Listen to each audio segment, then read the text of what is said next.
हे भगवान, मालती, ये तुम क्या कर रही हो?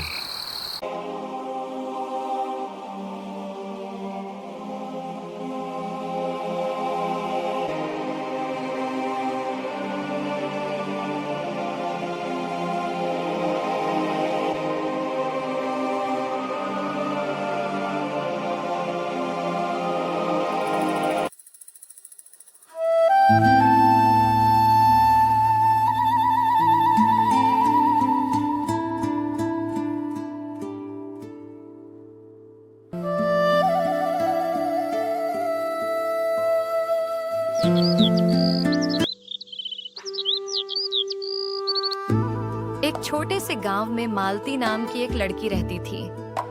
बचपन से ही उसे जानवरों से बहुत प्यार था। तुम लोग भी ना मेरे सबसे अच्छे दोस्त हो।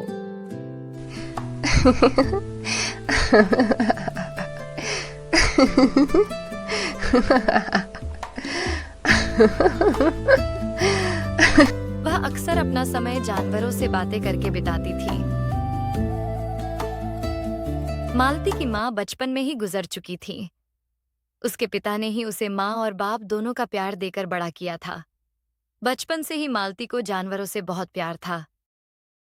उसे जानवरों से बातें करता देख अक्सर गांव के बच्चे उसका मजाक बनाते थे। देखो देखो, फिर से जानवरों से बातें कर रही है। ये पगली है क्या जो हर समय जानवरों से बात करती है? काश मैं तुम लोगों की भाषा समझ पाती।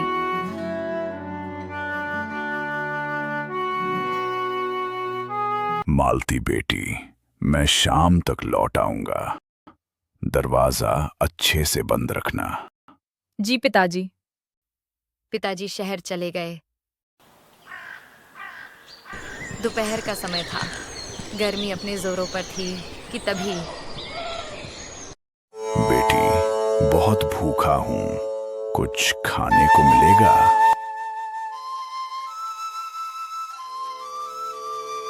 मालती ने पूरे मन से उस वृद्ध ब्राह्मण की सेवा की।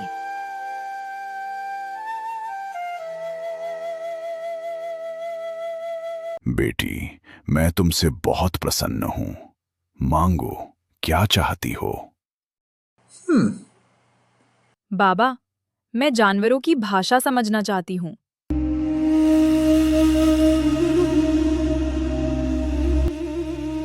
ठीक है, मैं तुम्हें ये वरदान देता हूं, लेकिन याद रखना, अगर तुमने कभी किसी को ये रहस्य बताया तो उसी क्षण तुम्हारी मृत्यु हो जाएगी।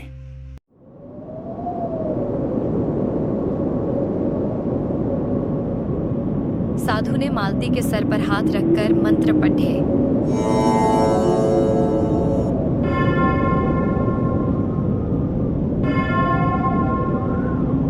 बाबा, मालती ने नजर उठाकर देखा तो वह महात्मा कहीं नहीं थे। शाम हुई। पिताजी घर वापस लौटे। देखो बेटी, तुम्हारे लिए चूड़ियां और मिठाई लाया हूं। सच में पिताजी?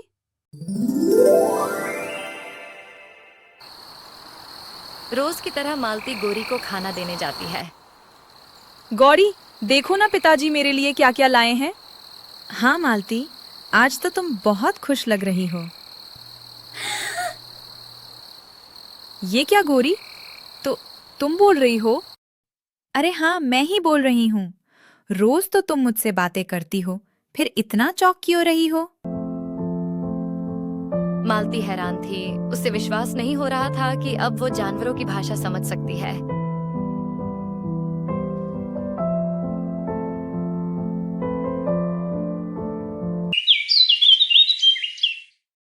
अरे देखो देखो, मालती हमारे लिए फिर से खाना लाई है। ये बहुत ही अच्छी लड़की है। कैसी हो नन्ही चिड़ियो? देखो, मैं तुम्हारे लिए खाना लाई हूँ। तुम्हारा शुक्रिया मालती। अब मालती को हर जानवर की भाषा समझ आने लगी थी। समय बीता।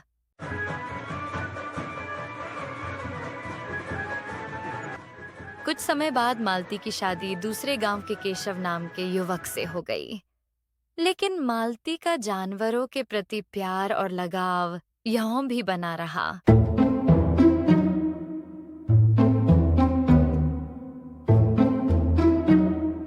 ये बहू अकेले अकेले किससे बातें करती रहती है? केशव बेटा, मुझे लगता है बहू पर कोई साया है। ना जाने घंटों घंटों अकेले में किससे बातें करती रहती है। नहीं माँ, मालती बिल्कुल ठीक है। आपको भ्रम हो रहा है। दरवाजे अच्छे से बंद रखना, हम कल सुबह तक वापस आ जाएंगे। केशव के माता पिता पड्डहोस के गांव शादी में चले जाते हैं। केशव और मालती भी खाना खाकर सो जाते हैं कि तभी मेरी मदद करो, मेरी मदद करो। मालती की आंख खुल जाती है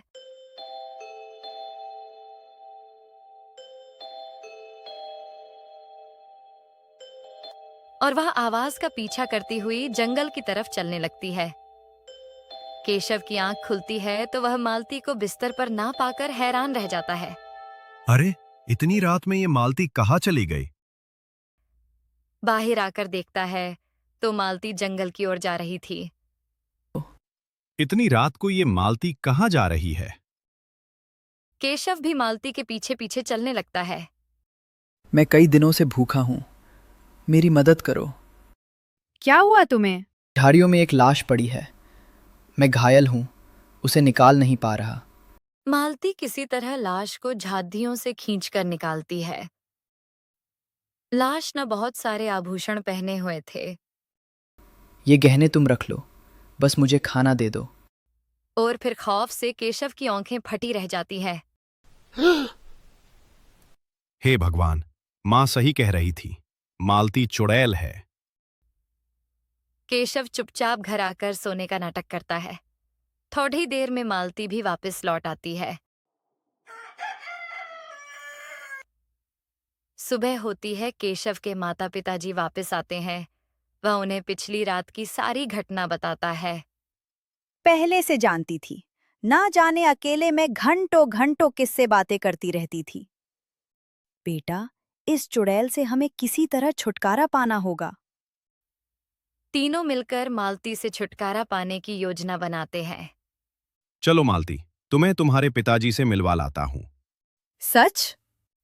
कुछ दूर चलकर जैसे दोनों ऊंची पहाड़ी पर पहुंचते हैं, केशव मालती को पहाड़ी से धक्का दे देता है। दूर हो जा चुड़ैल।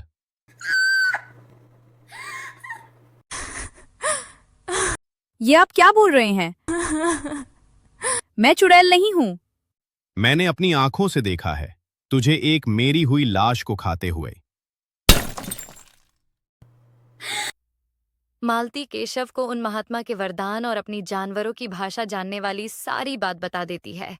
मुझे माफ कर दो मालती, मुझसे बड़ी भूल हो गई, लेकिन सच अब मैं जान चुका हूँ। चलो घर वापस चलते हैं। केशव और मालती खुशी खुशी घर वापस लौट रहे होते हैं। मालती, मुझे याद आया, एक जरूरी काम के सिलसिले में आज मुझे सरपंच से मिलना है। तुम घर जाओ, मैं बाद में आता हूँ। मालती को अकेला आता देख उसके सास ससुर डर जाते हैं। हे भगवान, ये चुड़ैल तो वापस आ रही है और केशव भी साथ नहीं है।